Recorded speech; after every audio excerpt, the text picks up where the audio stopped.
Et si la révolution la plus inattendue d'Afrique ne venait ni des urnes, ni des kalachnikovs, mais d'un seul mot, non? Imaginez un chef d'État dont personne ne connaissait le nom il y a peu, un militaire de 37 ans, sans diplôme d'Oxford ni appui des élites occidentales. Un homme sans carnet d'adresse dans les grandes capitales, mais assez audacieux pour défier la toute-puissance de la finance mondiale. Ce capitaine burkinabé, Ibrahim Traoré, n'a pas été propulsé sur les unes internationales pour ses discours flamboyants, mais pour un acte d'une simplicité déconcertante, reprendre l'or du Burkina Faso. Jusqu'ici, ce métal précieux quittait le pays sous l'œil discret des multinationales, enrichissant des conseils d'administration invisibles à Paris, Londres ou Toronto. Puis, soudain, la voix d'un homme a claqué « Ceci nous appartient ». Quelques mots et le sol a tremblé sous les pieds des investisseurs. Aucun coup de fil à l'Élysée, aucun aval de la Maison-Blanche. Traoré a franchi la ligne sans attendre de permission. Mais il ne s'est pas contenté du symbole. Les premiers profits ont cessé de s'évaporer vers les paradis fiscaux. À la place, ils ont servi à acheter des tracteurs, bâtir des écoles, lancer des usines pour transformer la richesse sur place. Le peuple burkinabé a vu pour la première fois une part réelle de l'or national irriguer son quotidien. Ce geste audacieux n'a pas effacé la dette d'un revers de main, mais il a déplacé le centre de gravité du combat. La vraie bataille, ce n'est pas la dette elle-même, c'est le droit de décider. C'est la capacité de dire non aux puissances étrangères, de refuser que les intérêts extérieurs dictent le sort du pays. C'est là que commence la révolution. Pourquoi cela bouleverse-t-il tout? Parce qu'ignorer ce tournant, c'est se condamner à répéter l'histoire du continent incapable.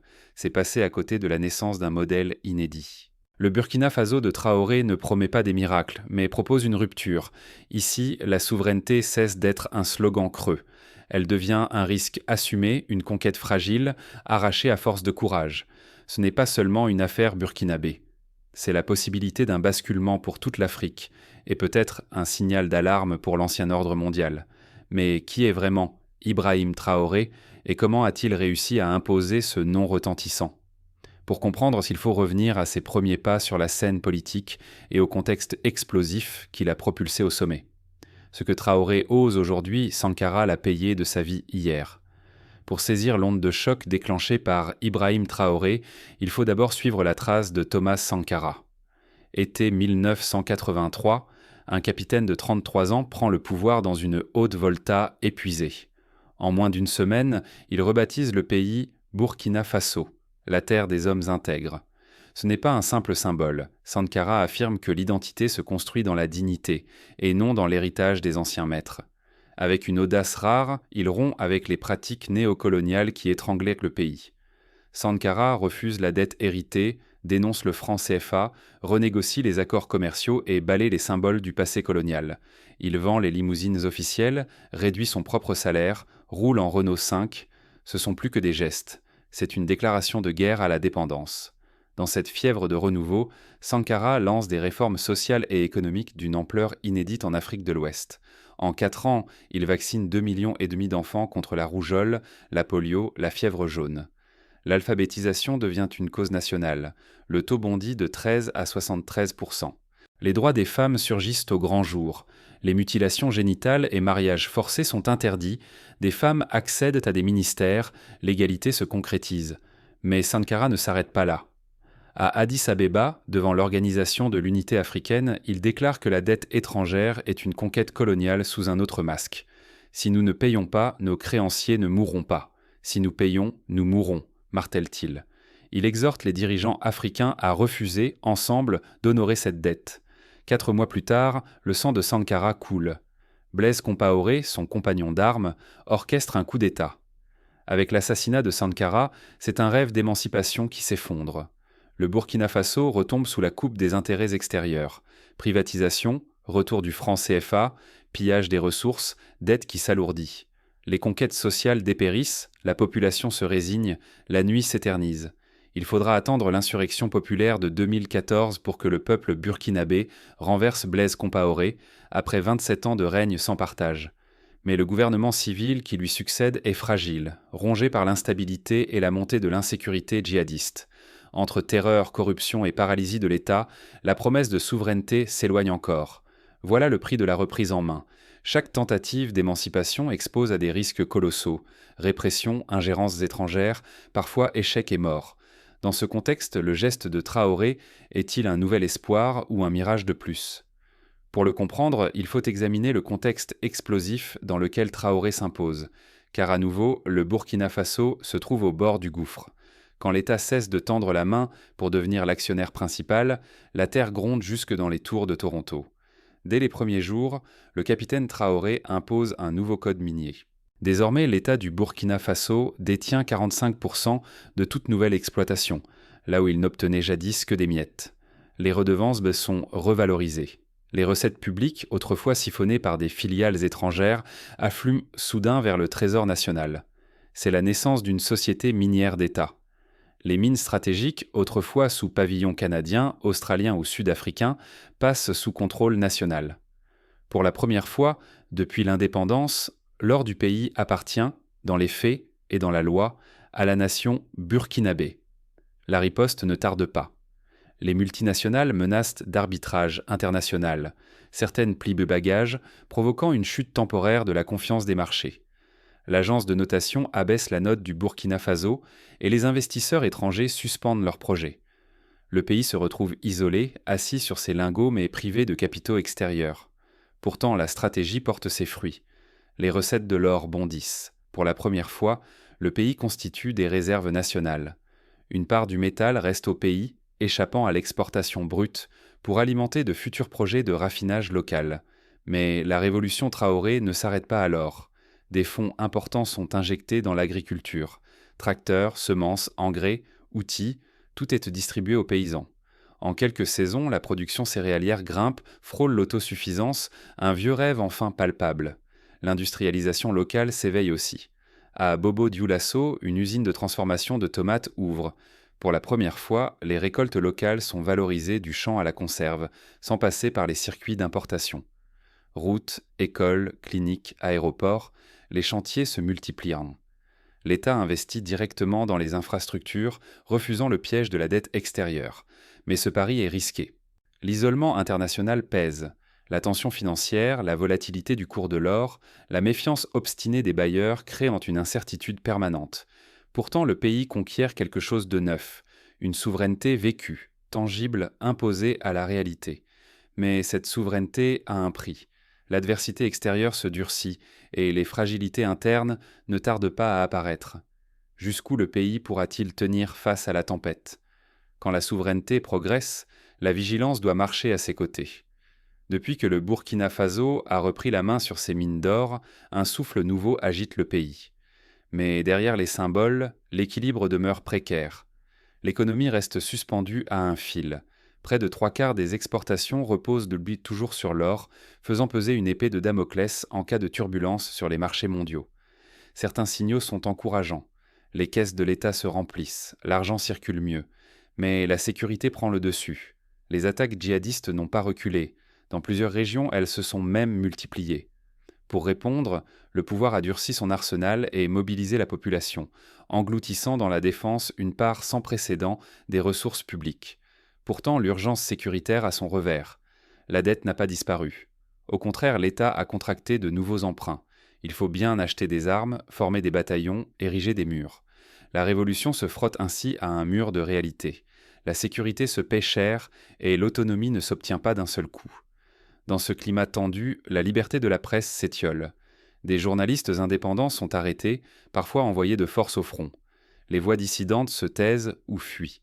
Le régime invoque l'état d'exception pour justifier ses dérives au nom de la guerre. Le débat divise toute la société. Faut-il rogner les droits fondamentaux pour défendre la nation?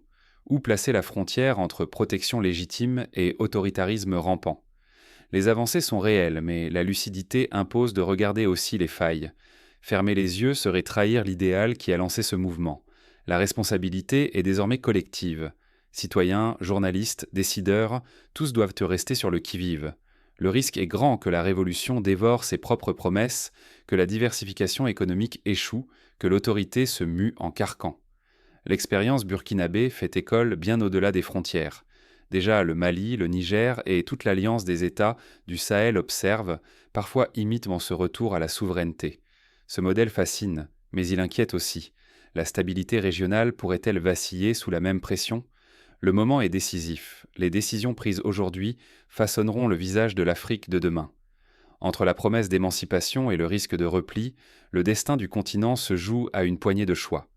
Mais derrière les chiffres et les slogans, que disent celles et ceux qui vivent ce bouleversement au quotidien? Leur voix révèle la portée réelle de cette révolution et ses contradictions. Et si la véritable révolution, ce n'était pas de renverser un gouvernement, mais de bouleverser la croyance intime qu'un peuple porte sur sa propre valeur?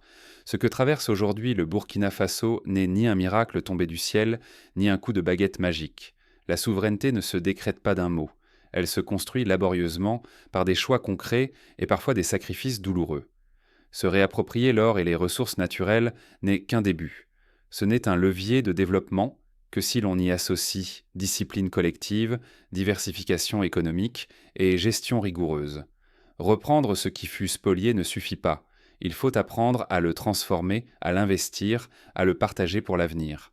L'histoire l'a prouvé. Sans critique ni transparence, les révolutions les plus sincères peuvent sombrer dans l'autoritarisme ou l'accaparement. Le Burkina Faso n'a plus le droit de répéter les erreurs du passé.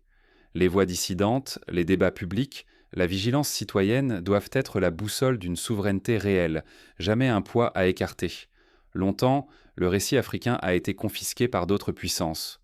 Aujourd'hui, il change. Il n'est plus question d'attendre une aide extérieure ou une reconnaissance venue d'ailleurs. L'Afrique passe du statut d'assistée à celui d'actrice autonome. Ce récit appartient à ceux qui le vivent, de le défendre, de le transmettre à leurs enfants. L'émancipation économique commence par le regard qu'on porte sur soi-même. Il ne s'agit plus de demander la permission d'exister, mais d'imposer sa légitimité par le travail, l'audace et une vision partagée. Cela exige d'abandonner l'esprit du mendiant pour adopter celui du bâtisseur. Le mouvement né au Burkina Faso il y a quelques années rayonne déjà loin de ses frontières. Dans les villages sahéliens, dans les universités africaines, une génération nouvelle s'éveille. Elle ose croire qu'on peut choisir son avenir au lieu de le subir. Elle rêve d'une Afrique qui ne soit plus le terrain de jeu des multinationales, mais le moteur de son propre destin. Ignorer ces leçons, c'est risquer de rester prisonnier des vieux cycles, domination, échec, récupération. Mais les saisir, c'est donner au continent une chance unique de forger un autre avenir, fondé sur la dignité, la solidarité et la volonté commune d'ouvrir une nouvelle page de l'histoire. Mais derrière chaque changement de paradigme, une question demeure. Jusqu'où ce nouveau modèle peut-il tenir face aux pressions extérieures et aux défis internes? La suite va révéler ce qui se joue, bien au-delà des frontières du Burkina Faso. Le destin du continent africain ne se joue pas dans les salons feutrés de Washington, ni dans les couloirs froids de Bruxelles. Il se construit chaque jour dans le courage de celles et ceux qui refusent bon de plier, qui osent briser le silence imposé depuis trop longtemps. L'histoire qui se trame sous nos yeux n'attend plus le feu vert des puissants, ni la validation des institutions occidentales. Au Burkina Faso, la révolution ne tient pas dans une disparition magique de la dette, mais dans un bouleversement du rapport de force.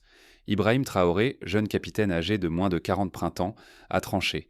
L'or du pays ne servira plus à enrichir Paris, Londres ou Toronto. Désormais, il irrigue les villages, les écoles, les fermes et ranime les rêves de millions de Burkinabés. C'est dans ces choix concrets que naît une souveraineté nouvelle. Il ne s'agit pas d'une victoire absolue, ni d'un compte idéologique. La dette n'a pas été effacée, les obstacles restent titanesques et l'horizon demeure flou. Mais l'audace de Traoré, c'est d'avoir défié l'ordre ancien, imposé la dignité et ouvert la voie d'un nouveau récit africain. Ce récit ne s'inscrit pas dans les marges d'un rapport d'experts. Il se lit sur les visages marqués des travailleurs, dans la réappropriation des ressources, dans le refus d'accepter le fatalisme dicté par des décennies de domination. C'est le courage de dire non, de reprendre en main la richesse nationale, d'oser réinvestir les profits sur place plutôt que de les voir fuir vers des paradis fiscaux. Voilà en acte ce que signifie la souveraineté. À travers le cas du Burkina Faso, une question brûlante s'adresse à nous tous.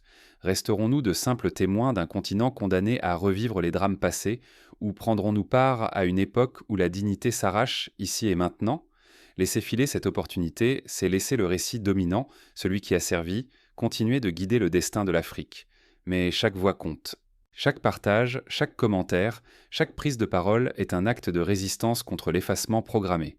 Rejoindre cette aventure, ce n'est pas soutenir un seul homme, ni un simple pays. C'est défendre l'idée qu'un autre avenir peut surgir, que l'Afrique n'est pas vouée à la dépendance éternelle, que la richesse du sol doit d'abord profiter à celles et ceux qui y vivent. Ce n'est ni un conte de fées, ni une promesse de miracle. C'est le début d'une longue marche faite d'avancées et de reculs, de contradictions assumées, de courage mêlé d'humilité. Mais chaque pas compte, et celui d'aujourd'hui peut tout transformer. Ne laissons pas cette histoire s'arrêter à la lisière de nos écrans. Faisons-la vivre, vibrer, résonner au-delà des frontières, des algorithmes, des silences. Si ce récit vous touche, agissez. Partagez-le, commentez-le, faites-le circuler.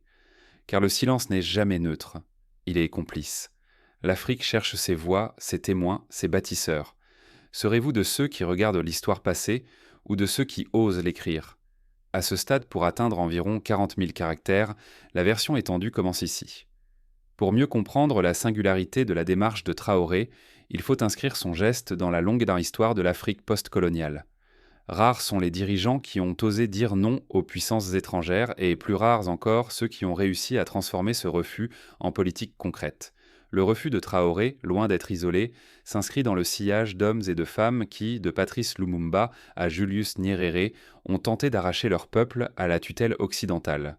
Pourtant, chaque tentative d'émancipation a été réprimée avec une violence redoutable, souvent avec la complicité de forces extérieures. Prenons l'exemple du Ghana de Kwame Nkrumah, le premier pays africain à obtenir son indépendance en 1957. Nkrumah avait lancé un vaste programme d'industrialisation pour rompre avec l'économie de rente imposée par les anciens colonisateurs. Il avait construit le barrage d'Akosombo, voulu développer une industrie locale forte et rêvé d'une Afrique unie et indépendante. Mais ses ambitions ont été perçues comme une menace par les puissances occidentales, qui craignaient de perdre leur mainmise sur les matières premières du continent. Nkrumah fut renversé lors d'un coup d'État en 1966, dans des circonstances qui suscitent encore aujourd'hui de nombreuses interrogations sur le rôle des services secrets étrangers. Au Mozambique, après l'indépendance arrachée de haute lutte au Portugal, Samora Machel avait voulu bâtir une société fondée sur l'autonomie alimentaire et la collectivisation des terres. Mais la guerre civile, alimentée par les rivalités de la guerre froide, a miné tous ses efforts. Ici aussi, le rêve d'indépendance économique s'est heurté à la réalité brutale de la géopolitique. La révolution burkinabé s'inscrit donc dans une tradition de lutte où chaque avancée est une victoire précaire, une conquête menacée. Ce qui distingue Traoré, c'est sa volonté de s'attaquer directement à la structure économique du pillage, en commençant par l'or. Là où d'autres ont hésité, il a tranché. Mais à quel prix ? Pour mesurer la portée de ce geste, il faut plonger dans le fonctionnement concret de l'économie minière au Burkina Faso. Pendant des décennies, l'or extrait du sous-sol burkinabé était vendu à des prix dérisoires à des multinationales qui, grâce à des montages juridiques complexes, rapatriaient les bénéfices dans des pays à faible fiscalité. Par exemple, une société minière canadienne exploitant une mine près de Houndé pouvait déclarer des profits minimes au Burkina Faso, mais afficher des bénéfices records à Toronto. Cette pratique, appelée prix de transfert, permettait de minimiser l'impôt payé localement et d'assécher les finances publiques. En changeant la législation, Traoré a imposé que chaque nouvelle concession minière soit détenue à hauteur de 45% par l'État. Cela signifie que presque la moitié des profits réalisés sur chaque tonne d'or extraite revient directement au trésor public. Concrètement, cela s'est traduit par une hausse spectaculaire des recettes fiscales provenant du secteur minier. Prenons un chiffre imaginaire pour illustrer. Si auparavant l'État ne recevait que 5 millions de dollars par an d'une grande mine, il peut désormais percevoir jusqu'à 40 millions grâce aux nouveaux quotas de participation et à la hausse des redevances. Avec cet argent, des centaines de salles de classe ont pu être construites, des dispensaires ouverts, des routes réparées dans des régions jusque-là délaissées. L'impact est visible à l'échelle locale. À Sapsé, par exemple, une petite commune au nord du pays, les habitants témoignent d'une amélioration de l'accès à l'eau potable et à l'électricité, financée par les recettes minières redistribuées. Dans les écoles, on observe une augmentation du taux de scolarisation, en particulier chez les filles, signe que les bénéfices de la révolution ne se limitent non pas au discours officiel. Mais les défis restent immenses. L'économie burkinabé est encore très dépendante des matières premières. Pour sortir de cette dépendance, le gouvernement a mis en place des programmes de diversification. L'un des objectifs est de développer une industrie agroalimentaire locale capable de transformer les produits agricoles sur place. Cela permettrait non seulement de créer des emplois, mais aussi de réduire la facture des importations alimentaires qui pèsent lourdement sur la balance commerciale. Un exemple concret, la filière tomate.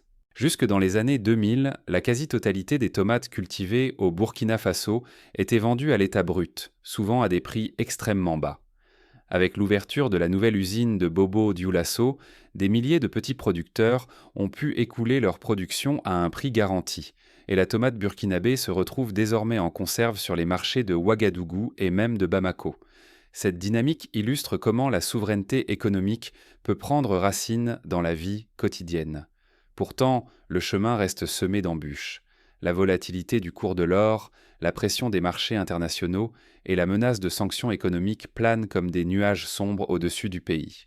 Pour s'en prémunir, le gouvernement a commencé à constituer des réserves stratégiques d'or, stockées dans des coffres sécurisés à Ouagadougou.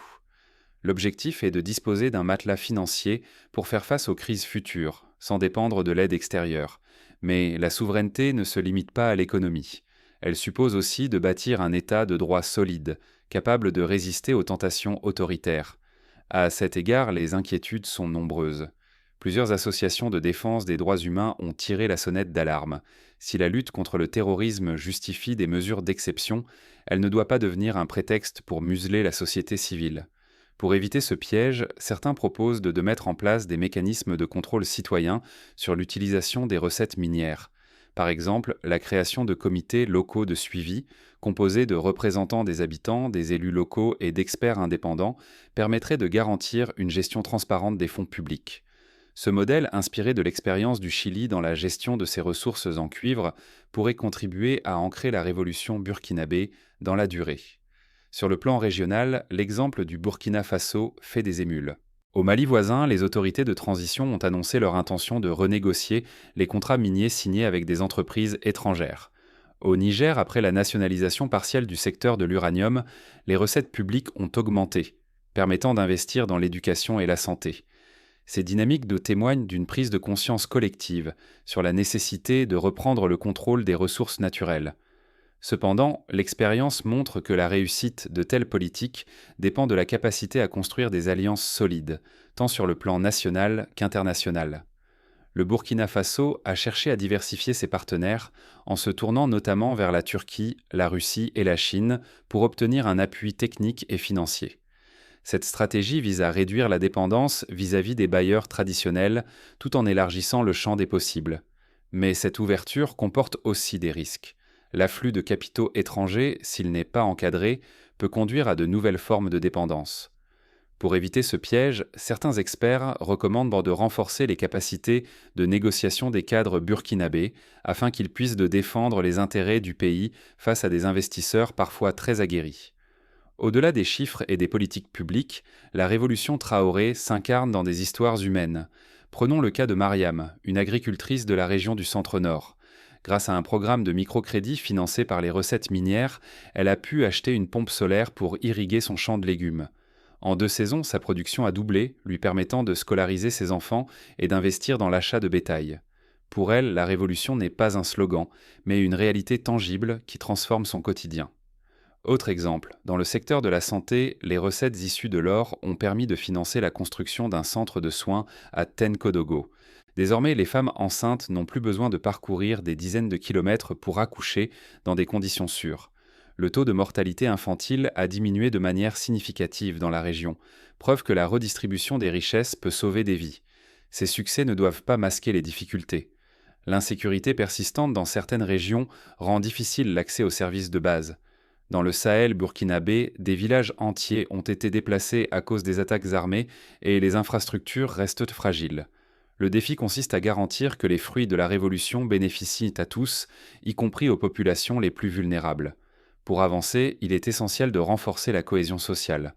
Le gouvernement a lancé des campagnes de dialogue intercommunautaire, visant à réconcilier les populations affectées par la violence. Ces initiatives, inspirées des palabres traditionnelles, permettent aux communautés de régler leurs différends sans recourir à la vengeance. Elles sont un exemple de la manière dont l'innovation peut s'enraciner dans les traditions locales. Sur le plan international, le Burkina Faso doit naviguer entre pression et opportunité. Les institutions financières internationales, telles que le Fonds monétaire international et la Banque mondiale, suivent de près l'évolution de la situation. Elles conditionnent leur soutien à la mise en œuvre de réformes jugées nécessaires pour assurer la stabilité macroéconomique. Mais ces réformes, souvent inspirées du modèle néolibéral, peuvent entrer en contradiction avec les choix souverainistes du gouvernement. Pour préserver sa marge de manœuvre, le Burkina Faso a opté pour une politique de souveraineté négociée. Cela consiste à accepter certains compromis pour obtenir des financements tout en protégeant les secteurs stratégiques de l'économie. Ce jeu d'équilibriste exige une grande habileté diplomatique ainsi qu'une forte mobilisation de la société civile pour défendre l'intérêt national. Au niveau continental, la révolution burkinabé suscite un débat intense. Certains observateurs voient dans l'exemple de Traoré une source d'inspiration pour d'autres pays africains confrontés aux mêmes défis. D'autres, plutôt sceptiques, mettent en garde contre le risque d'isolement et de répression accrue. Le continent se trouve à la croisée des chemins. Choisir la voie de la souveraineté implique de repenser en profondeur les relations avec le reste du monde. Pour accompagner cette transformation, plusieurs pistes concrètes peuvent être explorées. Premièrement, renforcer l'éducation et la formation professionnelle afin de doter la jeunesse des compétences nécessaires pour participer à l'industrialisation du pays. Deuxièmement, investir dans la recherche et l'innovation, notamment dans les secteurs de l'agriculture durable et des énergies renouvelables. Troisièmement, promouvoir l'intégration régionale en facilitant la libre circulation des biens, des personnes et des capitaux entre les pays du Sahel. Sur le plan pratique, chaque citoyen peut contribuer à la réussite de la révolution. Participer aux consultations locales, s'impliquer dans des associations de développement, soutenir l'entrepreneuriat social. Autant d'actions qui, à l'échelle individuelle, renforcent le tissu social et économique du pays. À l'échelle globale, la diaspora burkinabé joue un rôle clé. Installée en France, au Canada, en Côte d'Ivoire ou aux États-Unis, elle envoie chaque année des millions de dollars de transferts d'argent à ses familles restées au pays. Mais au-delà du soutien financier, la diaspora apporte des compétences, des réseaux et une ouverture sur le monde. Elle peut servir de relais pour promouvoir une image positive du Burkina Faso, attirer des investissements responsables et contribuer à la diffusion de bonnes pratiques. La révolution économique ne pourra réussir sans une révolution des mentalités. Il s'agit de rompre avec la fatalité, de croire en la capacité collective à transformer le destin du pays. Cela passe par une valorisation du travail, de l'excellence et de l'éthique. Dans les écoles, les enseignants sont encouragés à transmettre le goût de l'effort, l'amour du pays et le respect du bien commun. Dans les médias, de nouvelles voix émergent pour raconter une Afrique en mouvement, fière de ses réussites et lucide sur ses défis. Cependant, la route est longue. La tentation du repli, le découragement face à l'ampleur des obstacles, le risque de récupération politique menacent la dynamique en cours. Pour y faire face, il faut cultiver la résilience, apprendre à tirer les leçons des échecs et célébrer chaque victoire, même modeste. Dans ce contexte, le rôle de la jeunesse est déterminant. Composée de millions de filles et de garçons, souvent diplômés mais confrontés au chômage, elle incarne à la fois les espoirs et les frustrations du pays.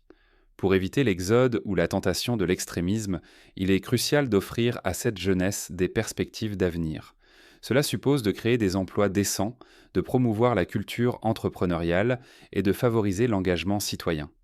Exemple, le programme Jeunesse et Mine, lancé en 2023, vise à former 10 000 jeunes au métier du secteur minier, de la géologie à la gestion environnementale.